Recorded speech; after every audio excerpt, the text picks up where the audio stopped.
আমাদের দেশে দেশপ্রেমিক লোক খুঁজে পাওয়া মুশকিল। আর স্পন্সর বলেন, অর্গানাইজার বলেন, যাই বলেন আপনি, তারা আসলে কোনোভাবেই আমাদের শিল্পীদেরকে প্রমোট করতে গিয়ে যেভাবে তারা কথাবার্তা বলে বা কার্পণ্য করে বা তাদের অনুৎসাহী থাকে, বিদেশিদের সাথে তারা খুব কমফোর্টেবল থাকে।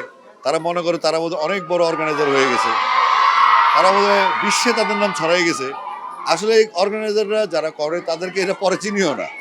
তো এটা হচ্ছে এক ধরনের ব্যবসা, এবং আমাদের যে দেশপ্রেমের যে অভাবটা এবং দেশের মানুষকে, দেশের শিল্পীদেরকে সম্মান করার যে প্রকট প্রবণতা, বিশ্রী প্রবণতা, এই বিদেশি কনসার্টগুলো সেটার প্রমাণ।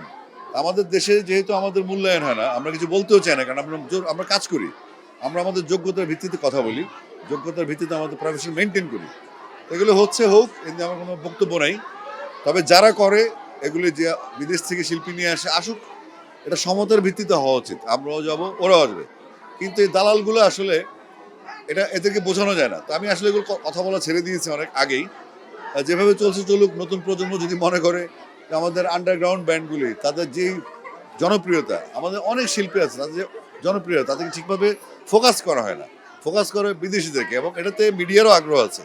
তো সবচেয়ে মাথায় পছন্দ হলো আসলে মিডিয়া এগুলো যেভাবে প্রমোট করে, যেমন মিডিয়া বিপিএল নিয়ে থাকে, মিডিয়া ন্যাশনাল টিম নিয়ে থাকে, মিডিয়া আতিফ আসলামকে নিয়ে থাকে, মিডিয়া অনেক কিছু বড় বড় থাকে। মিডিয়া কিন্তু 14 টুর্নামেন্ট খেলা দেখাতে চায় না, মিডিয়া আন্ডার 16 দেখাতে চায় না, আন্ডার 18 দেখাতে চায় না। অর্থাৎ যেখানে কন্টেন্ট আছে, যেখানে ধান্দাটা আছে, সেখানেই মিডিয়ার ইন্টারেস্টটা বেশি। তো সেক্ষেত্রে মিডিয়ার মাথায় পাচন ধরে না।